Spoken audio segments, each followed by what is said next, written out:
আজ আমরা আলোচনা করব যে সতগুণ, রজগুণ এবং তমগুণ এই তিনটি গুণ কি, এই তিনটি গুণের বৈশিষ্ট্য কি কি, এবং এই তিন গুণে কর্ম করলে কি ফল প্রাপ্ত হয়, এবং এই তিনটি গুণের অতীত অবস্থা বা নির্গুণ স্তর কি।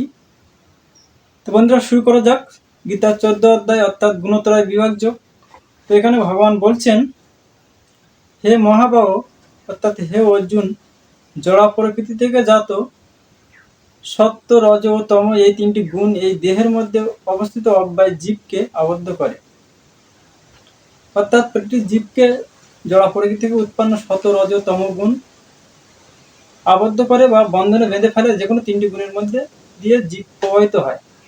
তো এই তিনটি গুণ কেমন, পরশ্লোকে বলছে, হে নিষ্পাপ অর্থাৎ হে নিষ্পাপ অর্জুন, এই তিনটি গুণের মধ্যে শতগুণ নির্মল হওয়ার ফলে প্রকাশকারী অর্থাৎ জ্ঞানের প্রকাশ করে এবং পাপ শূন্য এবং সুখ ও জ্ঞানের সঙ্গের দ্বারা জীবকে আবদ্ধ করে। হে কুন্তীয় অর্থাৎ হে কুন্তীপুত্র অর্জুন, রজগুণ অনুরাগাত্মক এবং তা তৃষ্ণা ও আসক্তি থেকে উৎপন্ন বলে জানবে। অনুরাগাত্মক মানে প্রেম ভালোবাসা বা স্ত্রী পুরুষের পরস্পর প্রতি আকর্ষণকে রজগুণের বৈশিষ্ট্য বলা হয়, এবং তা তৃষ্ণা ও আসক্তি থেকে উৎপন্ন হয়, এবং এই রজগুণই জীবকে সকাম কর্মের আসক্তির দ্বারা আবদ্ধ করে। হে ভারত অর্থাৎ হে অর্জুন, অজ্ঞানজাত তমগুণকে সমস্ত জীবের মোহনকারী বলে জানবে। সেই তমগুণ প্রমাদ, আলস্য ও নিদ্রার দ্বারা জীবকে আবদ্ধ করে। অর্থাৎ তমগুণ হলো সবচেয়ে নিকৃষ্ট গুণ, তা জীবকে মোহ আবদ্ধ করে। সেই তমগুণ প্রমাদ, আলস্য ও নিদ্রার দ্বারা জীবকে আবদ্ধ করে। অর্থাৎ তমগুণের মানুষেরা প্রমাদ, পাগলপন, আলস্য এবং নিদ্রার মধ্যে দিয়ে থাকে। পরে ভগবান বলছেন, হে ভারত অর্থাৎ হে অর্জুন, শতগুণ জীবকে সুখে আবদ্ধ করে, রজগুণ জীবকে সকাম কর্মে আবদ্ধ করে এবং তমগুণ প্রমাদে আবদ্ধ করে।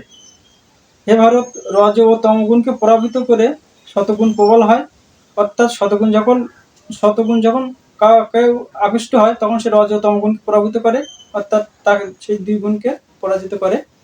এবং ঠিক তেমনভাবে শত ও তমগুণকে পরাভূত করে রজগুণ প্রবল হয়, এবং সেভাবে শত ও রজগুণকে পরাভূত করে তমগুণ প্রবল হয়। যখন এই দেহের সব কয়টি দ্বারে জ্ঞানের প্রকাশ হয়, তখন শতগুণ বর্ধিত হয়েছে বলে জানবে।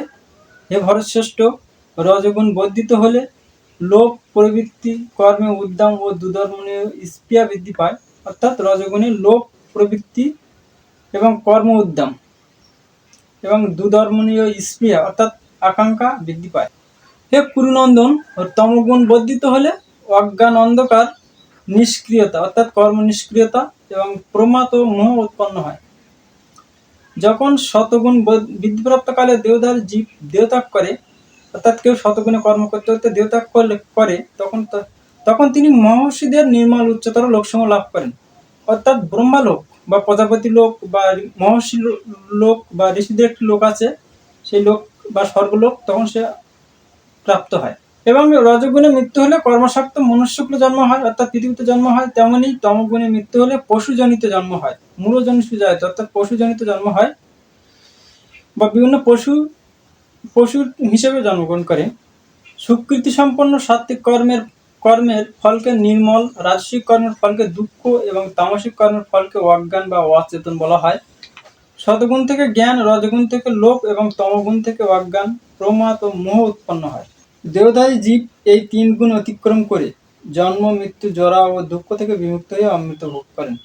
অর্থাৎ দেহধারী জীব, প্রতিটি জীব যখন এই তিনটি গুণই কাজ করে না, অর্থাৎ নির্গুণ স্তরে কাজ করে, তখন যখন মোক্ষ বা মুক্তি মেলে বা ভগবানকে প্রাপ্ত হয়, তখন সে এই চারটি জিনিস প্রাপ্ত হয়, জন্ম, মৃত্যু, জরা ও দুঃখ থেকে বিমুক্ত হয়। অর্থাৎ তার জন্ম হয় না, মৃত্যু হয় না, জরা আসে না, এবং সমস্ত রকম দুঃখ থেকে সে মুক্তি পায়। আরো এখানে অর্জুন বলছেন পরের শ্লোকে, অর্জুন জিজ্ঞাসা করলেন, হে প্রভু অর্থাৎ হে শ্রীকৃষ্ণ, হে ভগবান, যিনি এই তিন গুণের অতীত, তিনি কি কি লক্ষণ দ্বারা জ্ঞাত হন, তার আচরণ কিরকম, এবং তিনি কিভাবে এই তিন গুণ অতিক্রম করেন। পরমেশ্বর ভগবান বললেন, হে পাণ্ডব, যিনি প্রকাশ, প্রবৃত্তি ও মোহ আবির্ভূত হলে দেশ করেন না এবং সেগুলি নিবৃত্ত হলেও আকাঙ্ক্ষা করেন না, যিনি উদাসীনের মতো অবস্থিত থেকে গুণসমূহের দ্বারা বিচলিত হন না, তিনি কিন্তু গুণসমূহ স্বীয় কার্যে প্রবৃত্ত হয়।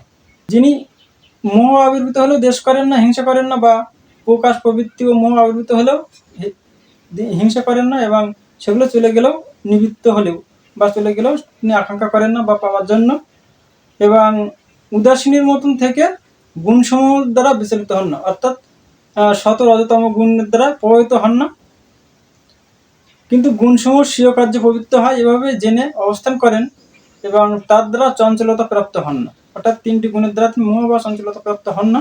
যিনি আত্মস্বরূপে অবস্থিত এবং সুখ ও দুঃখে সমভাবাপন্ন, অর্থাৎ সুখ দুঃখে সমান, যিনি মাটির ঢেলা পাথর ও স্বর্ণের সমদৃষ্টি সম্পন্ন, এবং অর্থাৎ যিনি মাটি পাথর ও সোনায় সমদৃষ্টি একই সমান দৃষ্টিতে দেখেন, অর্থাৎ তার কাছে মাটিও যা দাম মূল্য, সোনাও তেমনই মূল্য, পাথরেরও তেমন মূল্য, এবং যিনি প্রিয় অপ্রিয় বিষয়ে সমভাবাপন্ন, প্রিয় বিষয় বা অপ্রিয় বিষয়ে সমভাবাপন্ন, অর্থাৎ প্রিয় জিনিস হলেও তার কোনো প্রবলেম নেই, না হলেও তার কোনো কাছে প্রবলেম নেই।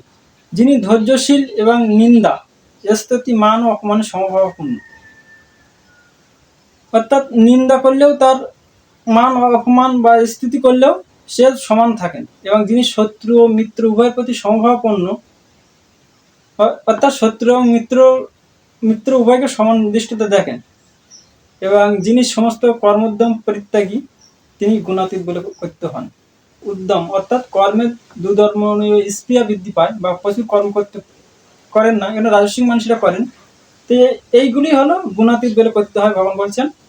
অর্থাৎ এরকম মানসিকতায় যে কাজ করে সে হচ্ছে প্রকৃতির তিন গুণ থেকে অতিক্রম করে মোক্ষ বা মুক্তি মিলে বা ভগবানকে প্রাপ্ত হয়, বা জরা মরণ মোক্ষ খায়, জরা বা মরণ থেকে মুক্তি পায়। অবশ্যই ভালো লাগলে লাইক কমেন্ট করবেন।